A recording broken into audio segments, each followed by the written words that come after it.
जय श्री राम।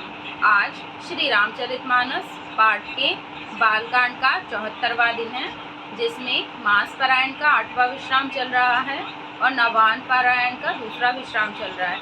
कृपया ध्यानपूर्वक सुनिए। अगर मेरी वीडियो अच्छी लगती है तो लाइक, कमेंट, शेयर, सब्सक्राइब जरूर कीजिए। सुनिए।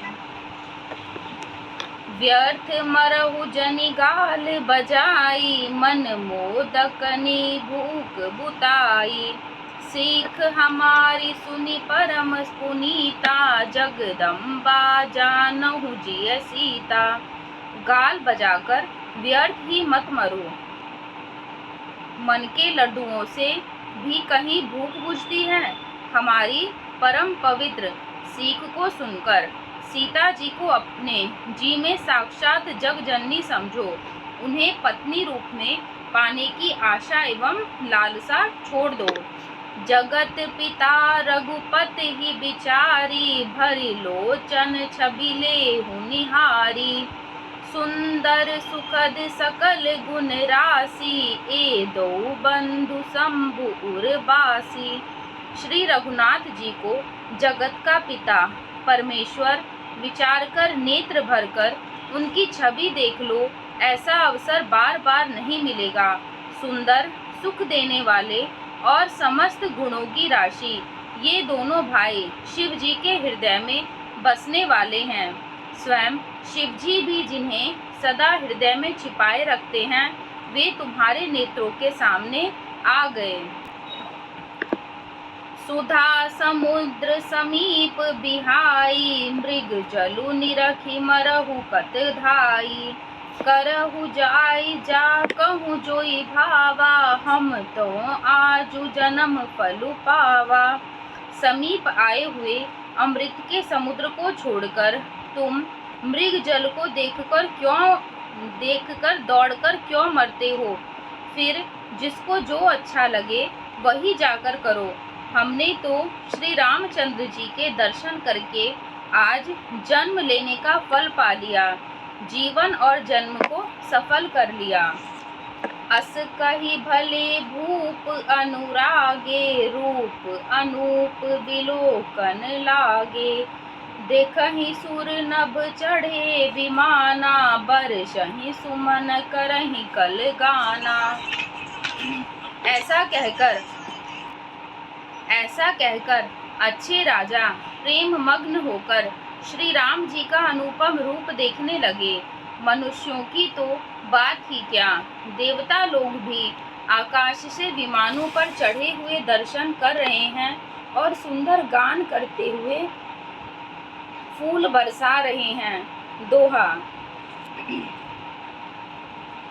जानि सुअवसरु सिय तब, पठई जनक बोलाई।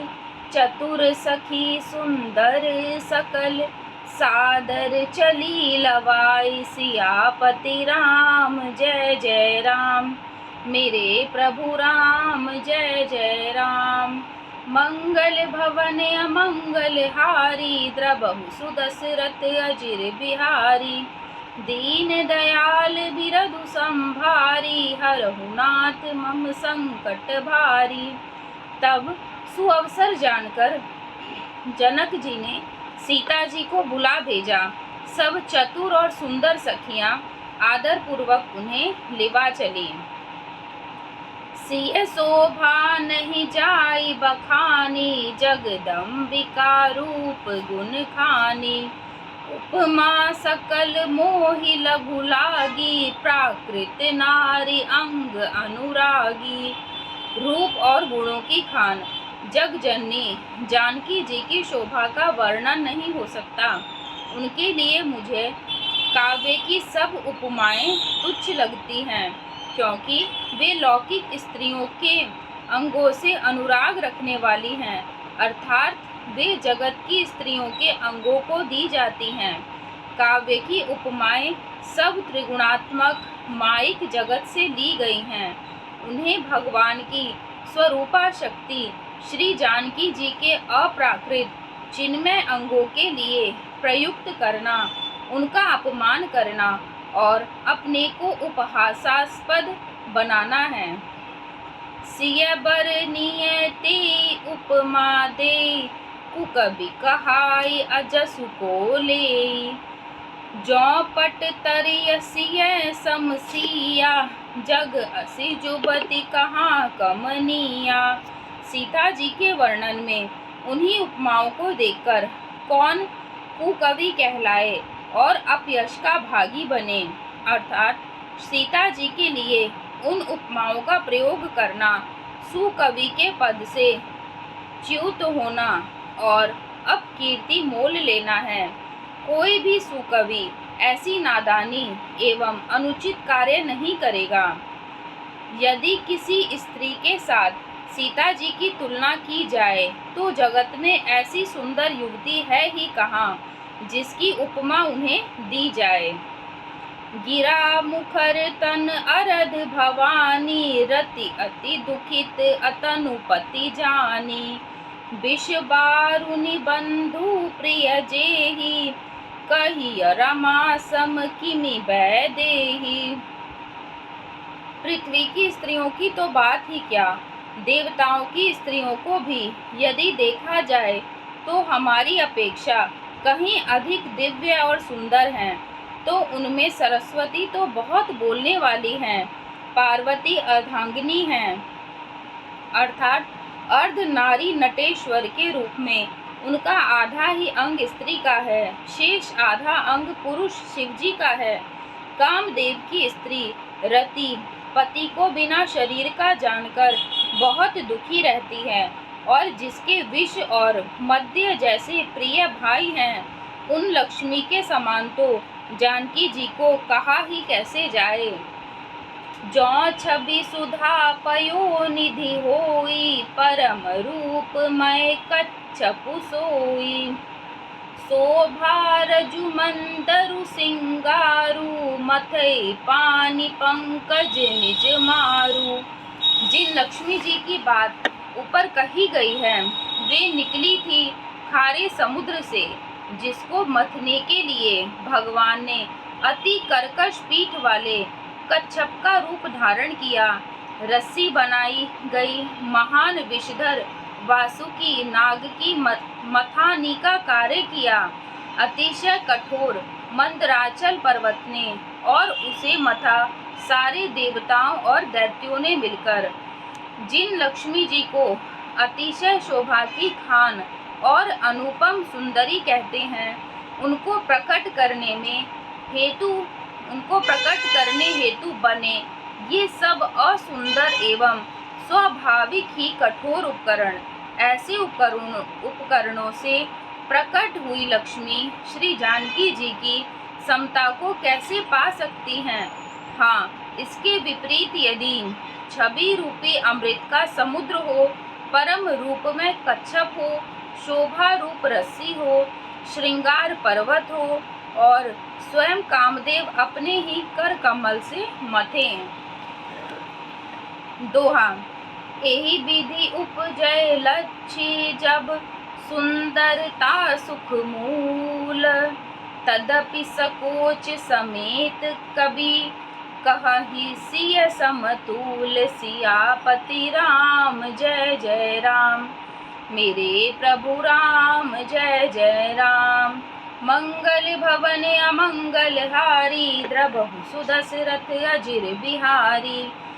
दीन दयाल बिरधु संभारी, हरहु नाथ मम संकट भारी।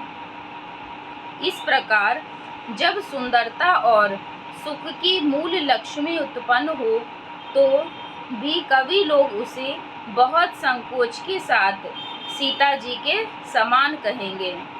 जिस सुंदरता के समुद्र को कामदेव मथेगा, वह सुंदरता भी प्राकृत लौकिक सुंदरता ही होगी, क्योंकि कामदेव स्वयं भी त्रिगुणमय प्रकृति का ही विकार है। अतः उस सुंदरता को मथकर प्रकट की हुई लक्ष्मी भी उपर्युक्त लक्ष्मी की उपेक्षा कहीं अधिक सुंदर और दिव्य होने पर भी होगी प्राकृत ही। अतः उसके साथ भी जानकी जी की तुलना करके कवि के लिए बड़े संकोच की बात होगी। जिस सुंदरता से जानकी जी का दिव्याति दिव्य परम दिव्य विग्रह बना है, वह सुंदरता उपर्युक्त सुंदरता से भिन्न अप्राकृत है। वस्तुतः लक्ष्मी जी का अप्राकृत रूप भी यही है। वह कामदेव के मथने में नहीं आ सकती और वह जानकी जी का स्वरूप ही है, अतः उनसे भिन्न नहीं और उपमा दी जाती है भिन्न वस्तु के साथ। इसके अतिरिक्त जानकी जी प्रकट हुई हैं स्वयं अपनी महिमा से। उन्हें प्रकट करने के लिए किसी भिन्न उपकरणी उपेक्षा नहीं है, अर्थात शक्ति शक्तिमान से अभिन्न अद्वैत तत्व है, अतएव अनुपमेय है। यही गूढ़ दार्शनिक तत्व भक्त शिरोमणि कवि ने इस अभूतोपमालकार के द्वारा बड़ी सुंदरता से व्यक्त किया है।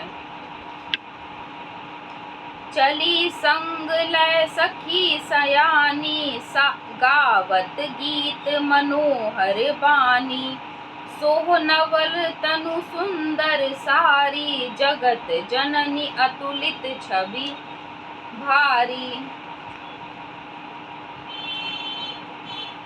सयानी सखियां सीता जी को साथ लेकर मनोहर वाणी से गीत गाती हुई चली। सीता जी के नवल शरीर पर सुंदर साड़ी सुशोभित है। जगत जननी की महान छवि अतुलनीय है। भूषण सकल सुदेश सहाय, अंग अंग रचि सखिन बनाए, रंग भूमि जब सिय पगुधारी, देखी रूप मोहे नर नारी। सब आभूषण अपनी अपनी जगह पर शोभित हैं, जिन्हें सखियों ने अंग अंग में भली भांति सजाकर पहनाया है। जब सीता जी ने रंग भूमि में पैर रखा, तब उनका दिव्य रूप देखकर स्त्री पुरुष सभी मोहित हो गए। हर्षि सुरंध दुदुम्भी बजाई, बरषि प्रसून अप्सरा गाई, पानी सरोज सोह जयमाला, अब चट चितय सकल भुआला। देवताओं ने हर्षित होकर नगाड़े बजाए और पुष्प बरसाकर अप्सराएं गाने लगी। सीता जी के कर कमलों में जयमाला सुशोभित है। सब राजा चकित होकर अचानक उनकी ओर देखने लगे। सिय चकित चित राम ही चाहा, भय मोह बस सब नर नाहा। मुनि समीप देखे दो भाई, लगे ललकी लोचन निधि पाई। सीता जी चकित चित्त से श्री राम जी को देखने लगी। तब सब राजा लोग मोह के वश हो गए। सीता जी ने मुनि के पास बैठे हुए दोनों भाइयों को देखा तो उनके नेत्र अपना खजाना पाकर ललचाकर वहीं श्री राम जी में जा लगे। दोहा। गुरजन लाज समाज बड़, देखी सिय सकुचानी, लागी बिलोकन सखिन तन, रघुबीर ही उर आनी। सियापति राम जय जय राम, मेरे प्रभु राम जय जय राम। मंगल भवन अमंगल हारी, द्रवहु सुदशरथ अजिर बिहारी। दीन दयाल बिरधु संभारी, हरहु नाथ मम संकट भारी।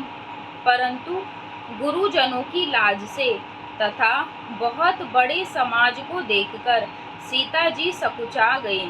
वे श्री रामचंद्र जी को हृदय में लाकर सखियों की ओर देखने लगी। धन्यवाद।